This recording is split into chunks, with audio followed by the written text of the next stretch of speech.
were kind of getting upset with him. They didn't like him very much. No. This horrible, balding, bearded man who liked to shoot off his guns, talking military lingo, not doing well in the hippie country. You know what hit me as I was walking here today is that I realized that Leonard Lake is the type of guy that Centerfold is his favorite song from the Jay Giles Band. Yeah, he's also the kind of guy who'll brag about how he's like, I can get a whole vagina in my mouth.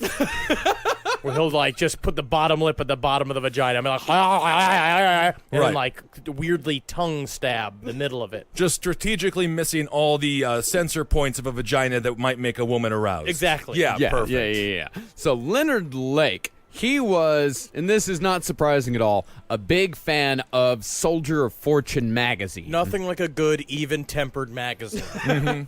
Soldier of Fortune, if you didn't know, was long a refuge for not only survivalists like Lake, but also, especially in the late 70s, early 80s, a refuge for mercenaries willing to fight in African civil wars and straight-out hitmen. And also losers. And complete, total losers wrapped up in fantasies of grandeur in which they would never do any of that shit. I like the idea of a militarized person in Sudan or something like that acting very similar to Billy Madison on Nudie Magazine Day, but when it's Soldier of Fortune Day.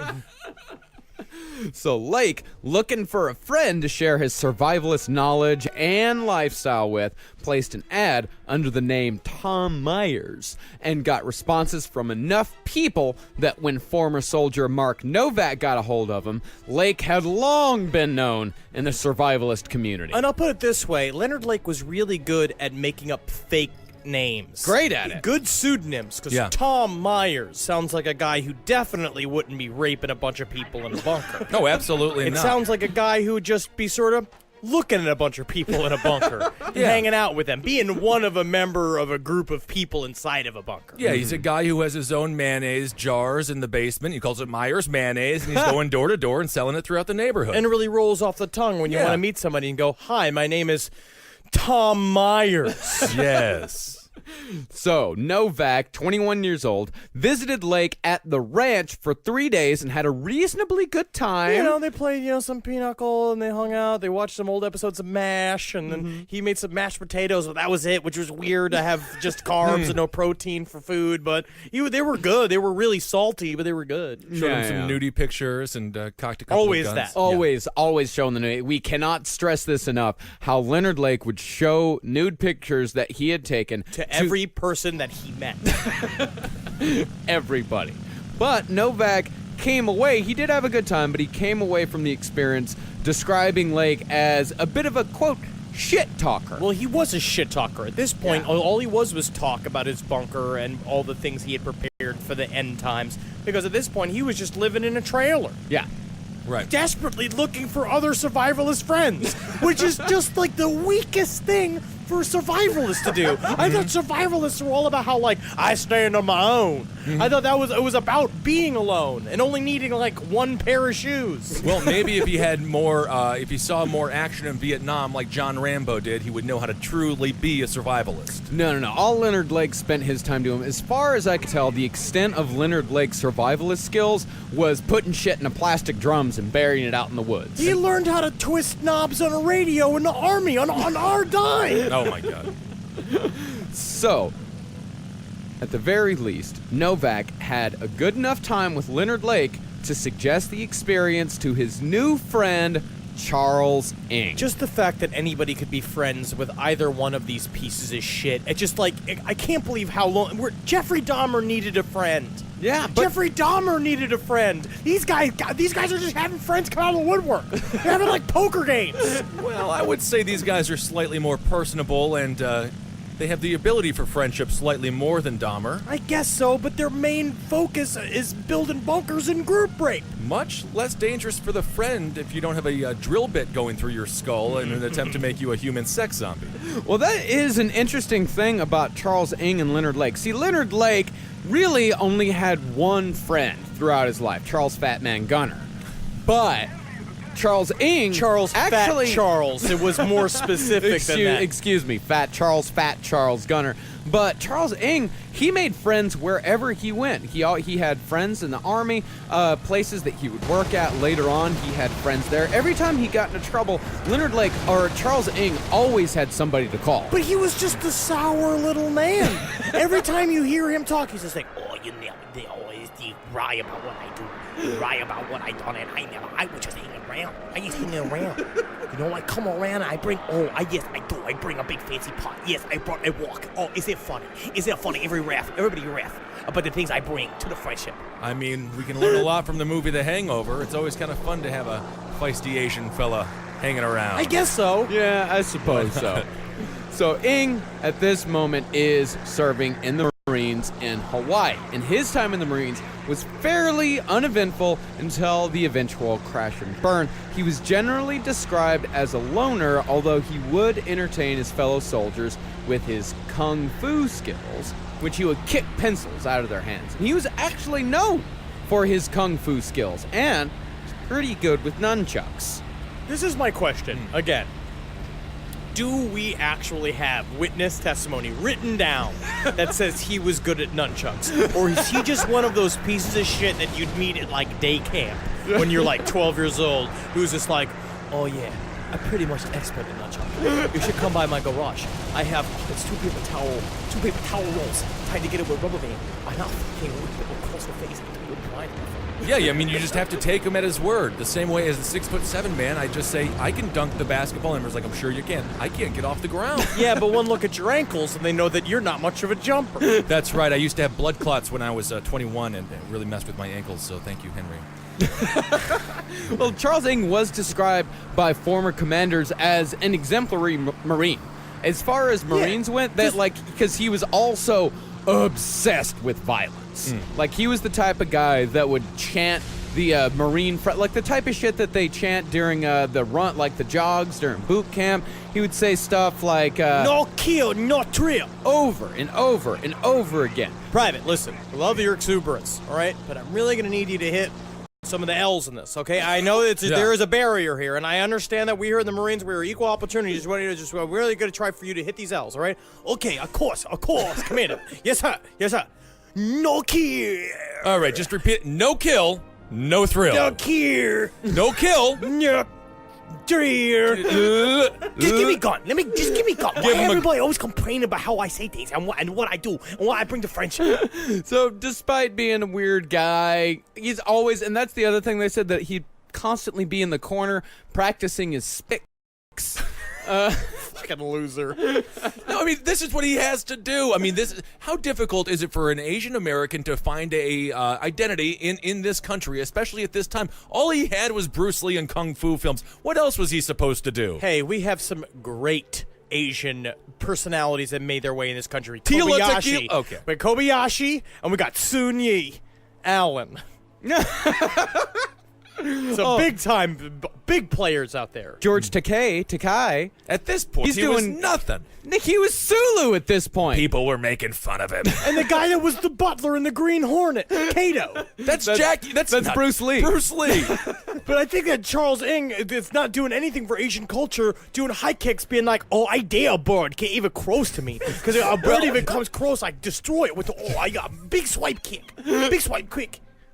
Look at me when I do it. Why is everybody always complaining about what I do and when I practice my speaking? Well, he could used a buddy, I think. Well, his buddy was, in fact, Mark Novak, the guy that had visited Leonard Lake. The two had met while they were shopping in the Army surplus store. They noticed that they were wearing identical scuba diving watches. Hey, buddy, what you wearing? What's that? Yeah, it's a Casio scuba diving rod watch. Yeah, I love it. It's one of the best watches I've shit, Do you have the same? Look at it. With your eyeballs, dude. Man, it's so, like, I am white and you are different white. But I'm I feel a different type of white. Yeah. But I gotta say, we friends now. And you ever once complain about what I do and what I bring to friendship?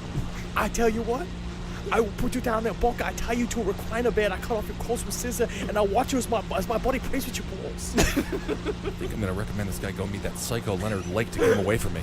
Yeah, well, Tom Myers. Tom Myers.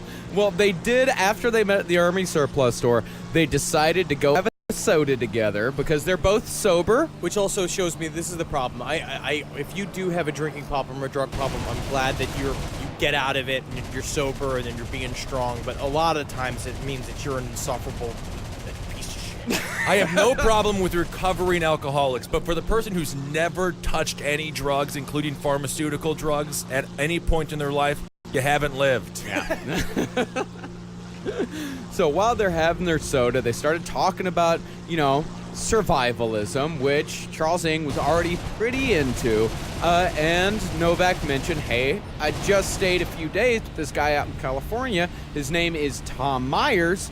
You ought to look him up sometime. So Charles Ng, this meeting would actually be pretty fortuitous for him because soon after this, he would go AWOL from the Marines after getting caught stealing $11,000 in machine guns, grenade launchers, rifles, and pistols from the base armory. Which is insane. He It's was insane. obsessed with weaponry. He loved guns. But at the same time, what we're going to discover about Charles Ng is that he had a true problem with kleptomania. Yeah. Like he loved to steal. He liked to get things over on people. He wanted to be smarter than everybody else, which is why him and Leonard Lake got along completely, because the idea is they were the last two brave men in America by the end to really get what they want. Yeah. Like real men's rights activists. Like they're really, Yeah. really great at it. Really strong men. Yeah. And really, man, as we get more and more into this, it's like Ng and Lake were like the proto-men's activists. Yes, it's like horrible. the really obnoxious ones. The ones that are just fucking terrible, terrible pieces of shit. The ones who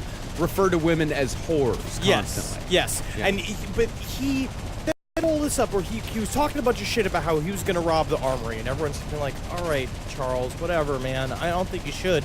But okay, so Charles Ng made friends with this one loser guy that was the night watchman at the armory, and he realized basically they had kind of struck up this sort of relationship with each other, and he had only struck up that relationship in order to get access to the armory. So Charles Ng is literally trying to be friends, but the way Charles Ng is friends is truly he's like, well, what's your name?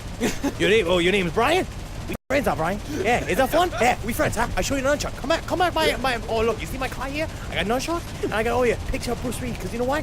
He's so tall. That's what I like about him. He's so tall. All right. Yeah. Now, what you're gonna do? What he did was, it said to him, it's like at night, you're gonna pretend to go to sleep outside of the armory, and I am going to go and steal everything from inside of it and leave, and then you have the perfect alibi, which is you were sleeping. One of the worst alibis you can give. Yes, and then the dude eventually just gave him up because all the grenade launchers were missing from the armory, and then finally it was just like Charles took it, because they sort of assumed Charles fucking around doing something because he was just being really shifty. Yeah, really sneaky like a ninja, and I think they followed the pitter-patter of steps back to his bunk, and they found him with all the guns cuddling. But true ninja is not found because true ninjas won with shadow.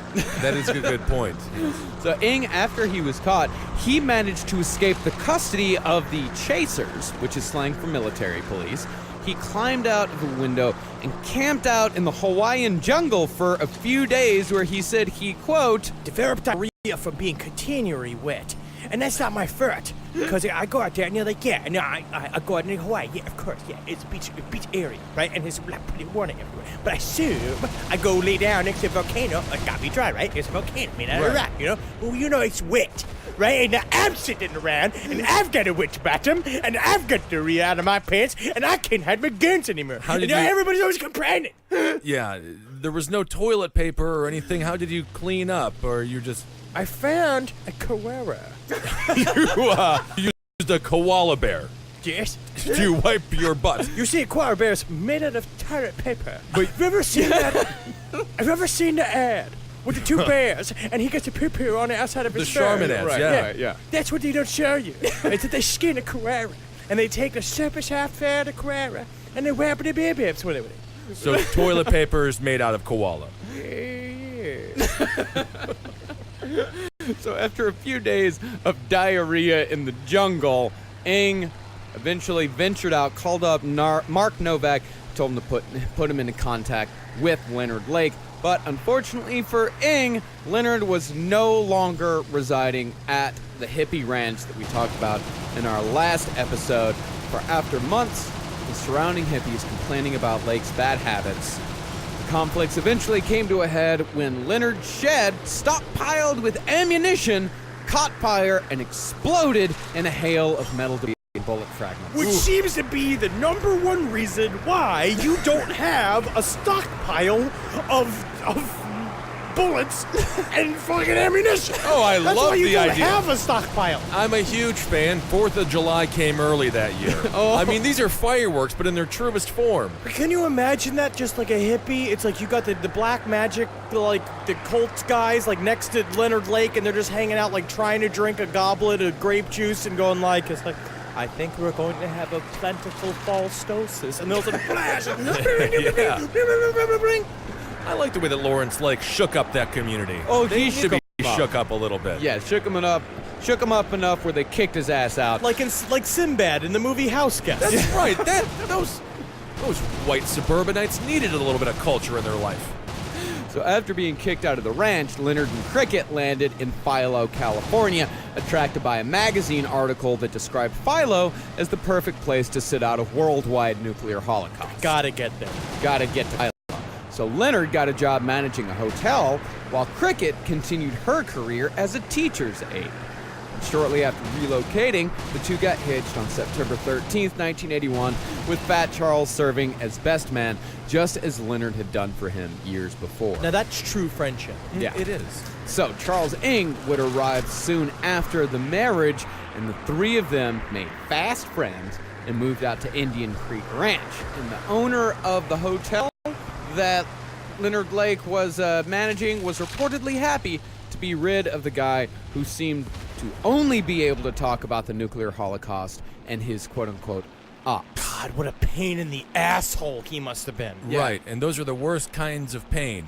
How did Charles Ng find him exactly? So he went to the commune and was just like, where is he? And they told him where he had gone to. Leonard Lake had gone to. Well, I think they had gotten a hold of him before they went to the ranch. I'm not exactly. Oh, They okay. started writing letters. Well, the problem with with Leonard Lake and Charles Ng is that the timeline is extremely difficult Yeah. to truly lay out.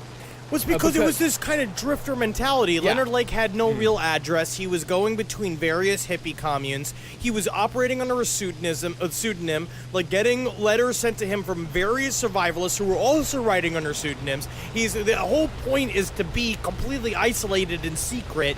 He accepts Charles Ng technically as a job because he was supposed to be there, sort of be like his assistant, where he was like paying him to do kind of odd jobs around the house, which mostly just included holding young girls' ankles while he serviced at them, and he just kind of got involved in it.